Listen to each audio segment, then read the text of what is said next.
ऐसा क्या हुआ कि उन्हें अपनी सारी स्पोर्ट्स कार बेचनी पड़ी? Watch this episode till the end to find out the answers for all these questions and the inspirational journey of Yo Yo Honey Singh.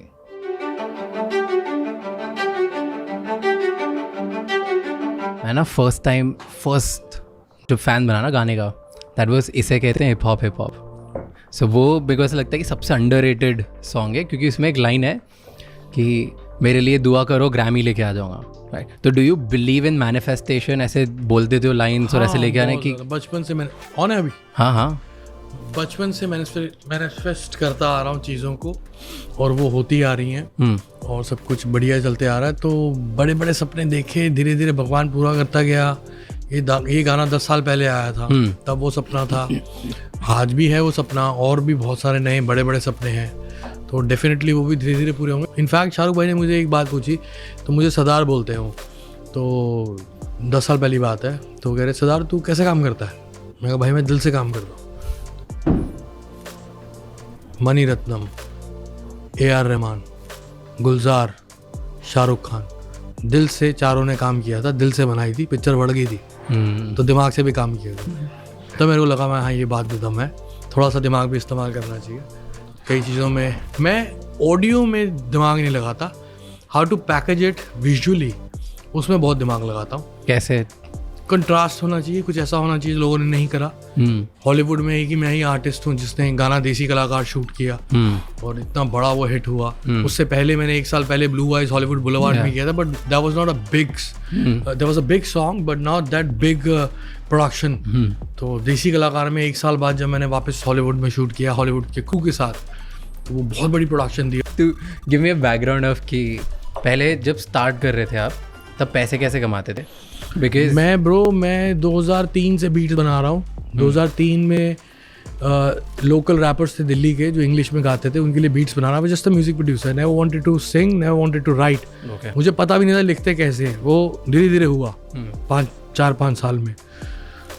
2003 में मैं हिप हॉप बीट्स बनाता था लड़कों के लिए, अंडरग्राउंड. वो सब गाते थे. उस टाइम हिंदी रैप तो था ही नहीं, एग्जिस्ट ही नहीं करता था. इंग्लिश में गाते थे. Back to the Punjab days, right? That's where your journey started. Oh man, हर स्कूल का बच्चा उल्टे सीधे गाने गा रहा था.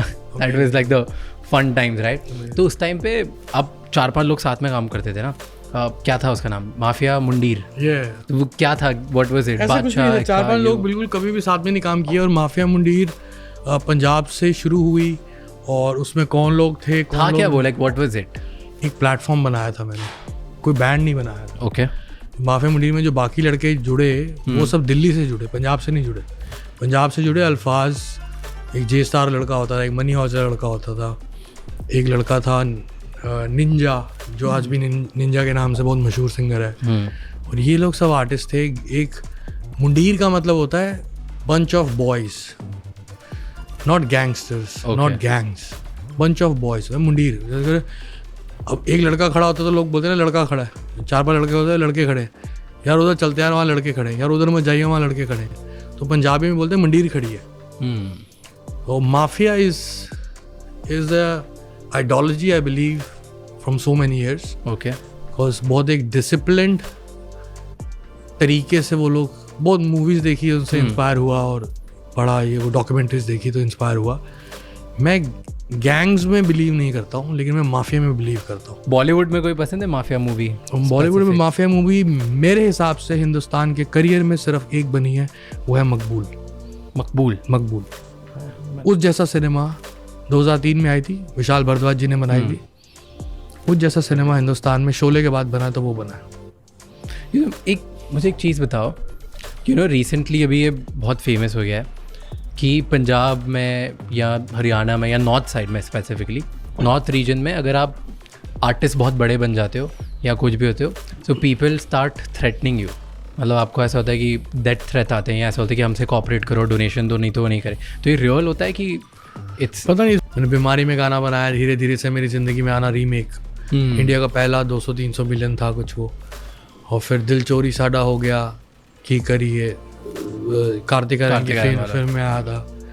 फिर मैंने थोड़ा और बेटर होके मैंने कहा इंडिपेंडेंट करूँगा। फिर सैया जी मेरा एक गाना आया था, तो मैं मोटा था, चल नहीं रहा था, मतलब गाना चल रहा था लेकिन मज़ा नहीं आ रहा। धीरे धीरे धीरे तो ये थोड़ी थोड़ी चीज़ों से हाँ, ओके धीरे धीरे ठीक धीरे धीरे हो गया। ओके टेल मी, आप सिद्धू पाजी से मिले थे? नहीं, मैं मिला नहीं, भाई से मेरी 2 बारी बात हुई थी, और वो जब 2 बारी दिल्ली में आया था तो मैं दिल्ली में ही नहीं था, तो उससे मुलाकात नहीं हो पाई मेरी ज़्यादा। फ़ोन पे भी बहुत छोटी बातें हुई हैं, मतलब डिटेल बात नहीं हुई खास, कभी इतना क्लोज नहीं था? नहीं था नहीं। I wanted to understand his ideology वगैरह। ठीक है, let's go to your initial phase. Okay, क्योंकि तब है ना स्कूल में बड़े वॉल्यूम 1 वॉल्यूम 2 के गाने आते थे और बच्चों को मतलब पता नहीं होता, तो हम लोग सब कूल बन के पूरे सारे boys club used to sing those songs. तो एक टाइम पे गया था आपकी ब्रांडिंग ऐसी हो गई थी कि भाई हनी सिंह यही गाने गाते हैं, राइट? कि हनी पाजी हैं तो मतलब वो यही करेंगे और यही गाने गाते हैं। सो ये सोचने के बाद you wanted to turn around your image कि नहीं, गाने तो जो कौन सी इमेज चेंज करी मैंने? कौन सा गाना गा दिया मैंने? इसके बाद काफ़ी पॉपुलर कमर्शियल गाने गा दिए जो बहुत पब्लिक में आप सुन सकते हो, पार्टी कर सकते हो। मैंने तो गाए वही हैं, और कोई गाना गाया नहीं मैंने। अच्छा, तो volume 1 volume 2 was not a song? Never. Oh, तो मैंने what- गाए हुए तो उसके साथ एसोसिएशन क्या था? एसोसिएशन इसलिए हुई क्योंकि एना वीना डोप शो मारा करो, बिकनी में लड़की यॉट पे नाच रही है, और मैं उसमें बोल रहा हूँ चक्को चक्को चक्को, कोई फ्रेश नहीं मिलना बीच में। क्या है ये? गुलजार साहब, बीड़ी जलाई ले जिगर से पिया, जिगर में बड़ी आ गए। फीमेल आंसर, फीमेल सिंगर गा रही है, गुलजार साहब लिख रहे हैं। 400 लोगों के आदमी, गंदे गंदे लोगों के बीच में एक एक्ट्रेस डांस कर रही है। बहुत कुछ ऐसा, तो सिर्फ पोजीशनिंग की बात है, यू फील कि सोचने की बात है, सोचने। और क्या होता है ना, जो नहीं बोलता ना उसको लोग और बोलते रहते हैं हाँ, कि ये तो साला बोलेगा नहीं ना, इस पे डाल दो, ये तो बोलेगा ही नहीं। 2 हफ्ते से ज़्यादा कोई गाना चलता ही नहीं है, कंटेंट बोरिंग हो जाता है। हमें आदत पड़ गई है, अब आपको 5 मिनट का ब्रेक मिलेगा, आप इंस्टा पे जाओगे, आप उसको रिफ्रेश मारोगे फीड को, क्योंकि आपको कुछ नया देखना है। पहले ऐसा नहीं था, तो दौर चेंज हो गया। ये मैं सीख रहा हूँ, पिछले 6 महीने में मैं ये सीख रहा हूँ, और सीखता रहूँगा। तो ये मुझे सीखना ज़रूरी है, तभी मैं वो दौर लेके आ पाऊँगा जो मैं पहले लेकर आया था। उस दौर पे लोगों को लगा एकदम से हनी सिंह आ गया, ये कर दिया, वो कर दिया, धमाल कर दिया। मेरा होमवर्क था उससे पहले 10 साल का होमवर्क था मेरा। We are international people, we are everywhere.